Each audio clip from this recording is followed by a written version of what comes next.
What's up YouTube, this is SightterYgO speaking, and today is Monday, so let's do another deck profile. Today the agents. I play in my agent deck 3 of my mystical shine balls.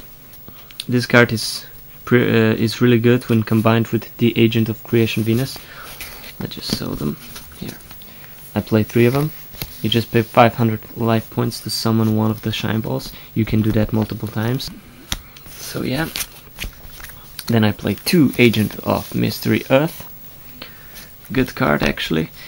The agents are really good because they are easily banished to special summon Master Hyperion, so this guy is really awesome. It's tuner monster level 2. Then 3 Master Hyperions, easily summoned as I said before, just by banishing the agent from your hand or your graveyard or your field. 2 Archlord Christias. Yeah, with this card you should be careful when you play it, because you cannot special summon, nor neither can your opponent, but still. When you have 4 fairy type monsters in your graveyard, you can just special summon it and then return 1 fairy type monster to your hand from your graveyard. When this card would be destroyed and sent from the field to the graveyard, it's returned to the top deck instead. So yeah, that's awesome as well. So it's kind of indestructible. Yeah. Then I play 2 Herald of Orange Light. It's like an effect filler. It negates the effect and destroys it.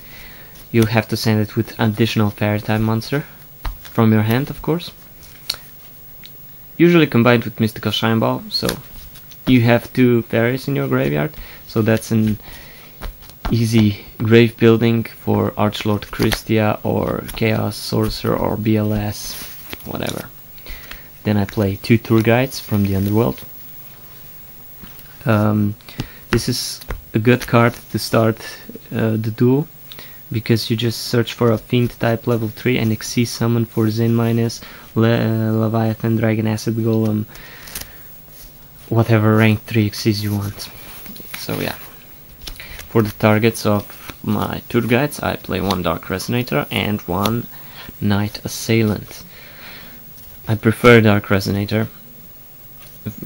Yeah, maybe Turbas is a good option in the agent deck, but still,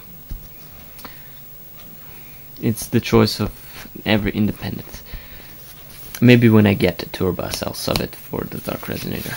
The Night Assailant is awesome because it has flip effect to destroy 1 monster on the field, so that's good. Then I play 2 Spirit Reapers.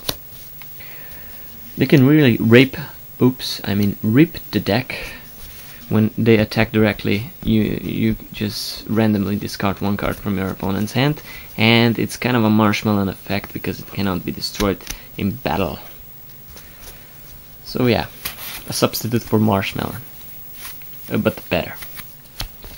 Then, because this is a Chaos Agent deck, I play 1 Chaos Sorcerer and 1 Blackluster Soldier, Envoy of the Beginning. Yeah, these 2 guys are awesome because you can just banish 1 monster on the field. BLS can banish even the monster if it's face down, so that's good. Yeah. And then it can be easily summoned just by removing 1 light and 1 dark from your graveyard. Then for the hand traps, I use 1 Honest. Awesome card because you can just you play a lot of fairy type monsters in this deck, and even if you attack with Mystical Shine Ball, let's say you attack Acid Golem, you just discard Honest, and then the Mystical Shine Ball would be a 3500 beater, and it destroys the Acid Golem, or whatever you want to prefer, whatever situation you get in. Then I play 1 Gorse, the Emissary of Darkness. Yeah, that's kind of a staple for the Chaos decks, alongside with my 2 Tragoedias. That's staple as well because they're dark and they're hand traps, and they're awesome looking. They get 600 attack for each card in your hand, so they're kind of beaters. There are level adapters. You can just target 1 card in your grave and adapt the level of that monster to this card. And for the staples for almost every deck, the effect fillers, as I said before. The effect fillers are almost for every deck. So yeah, you should use them. Let's move to the spell cards. I use 2 Forbidden Chalices. Yes, that's right, Forbidden Chalices, not Lance. I hate Lance. It's not that good. At least that's my opinion. Chalice is better for my opinion because you can use it in the damage step. You can raise the attack power of your monster, and you can negate the effect of one of your opponent's monsters. So awesome. And for the staples, 2 mystical space typhoons, a heavy storm, dark hole, and of course my favorite, monster reborn. Yeah, that's about it for the spell cards. For the traps, I play 2 Wabokus. Much better than Threatening Roars, Mirror Force, and Dimensional Prisons. That's my opinion, because Dimensional prison can be targets a monster. I really don't like it when they target. Waboku just negates every damage. It sets it to 0, and that's final. Then one compulsory evacuation device from my favorite trap card. So yeah, Monster Reborn was my favorite spell card, and this is my favorite trap card. You can if you get MS Teeth or Heavy Storm, you can chain with this card to bounce back one card on the field, one monster card on the field. So awesome. Then I play 1 random card, Blessed with Chain, a card that your opponent will never expect you to have in this deck. When you set this card and you get MS Teeth or Heavy Stormed, if you have a face-up monster, you just equip this card to that monster. When this card will be destroyed while equipped, you can destroy 1 card on the field. So bye bye many cards. Okay. Then for my extra deck, since you play Gorse, the Emissary of Darkness, you should play the Gorse token, because it is lovely and it is nice, and it's ultra rare. Pretty awesome. Yeah, that was a joke. You really don't need to play. Then I play 2 Gachi Gantetsu for the Shine Balls. Good card since it raises the attack power of all your monsters, all face-up monsters on your side of the field by 200 for each material attached to this guy. So if you manage to summon both of them, 800 for all the monsters on the field. Even he will have 2600 defense points, and it will be tough crack to beat. So yeah, moving on. 1 Wind Up Zane Minus. This is a great card. It cannot be destroyed by battle. Actually, when it would be destroyed, you just detach one card from it, and yeah, that's about it. 1 Tempo the Percussion Jin. You just detach 1 card and detach 1 card from your opponent's monster, Exceed monster, and this guy would get 500 attack points, so it would have 2300. And then during your opponent's phase, you can do this again, and this guy would have 2700 attack points. Not bad for a rank 3 Exceed monster. 1 Levier. Good card for searching, since you banish the Agent of Creation or Agent of Mystery.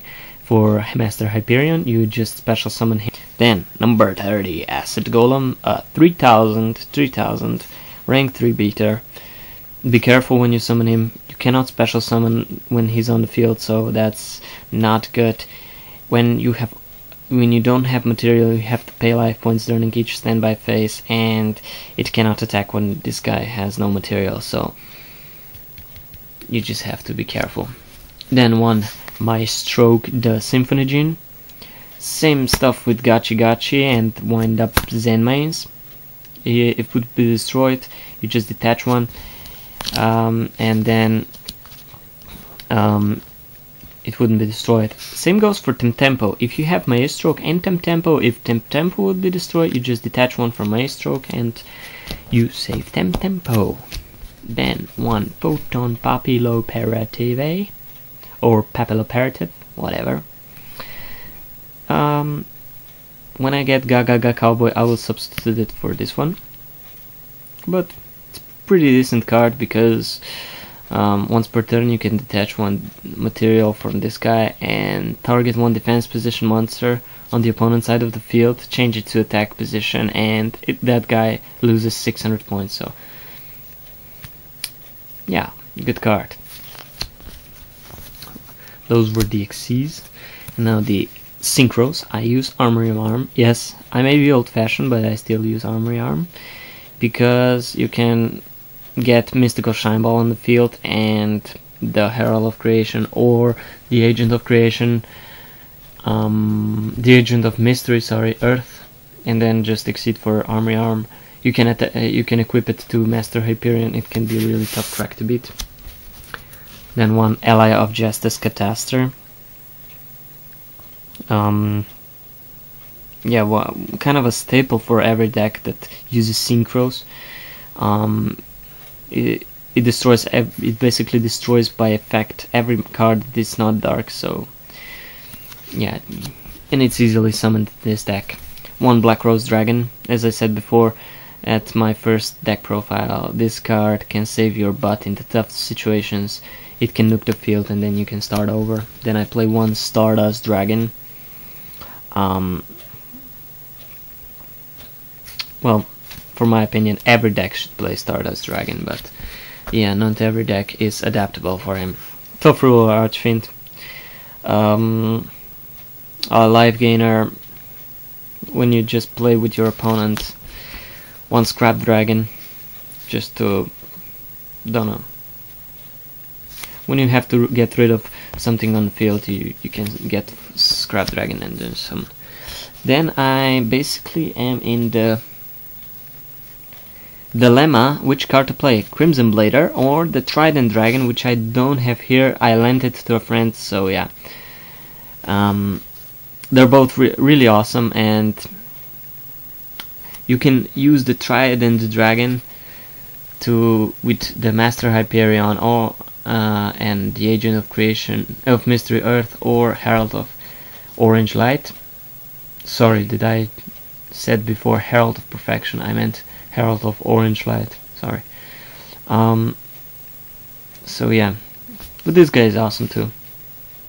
It's a newer synchro monster, and it's good looking picture with his two blades, and yeah, whatever.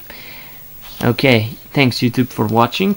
I'm sorry that I won't be doing the side deck, but it's basically almost the same. Third Effect Veiler, Maxis, maybe for some of you the Forbidden Lances, maybe Electric Viruses. Of course, Victoria. You have to play inside deck Victoria because there are many Chaos Dragons, and it's a Fairy Light type monster. It can be very good in this deck.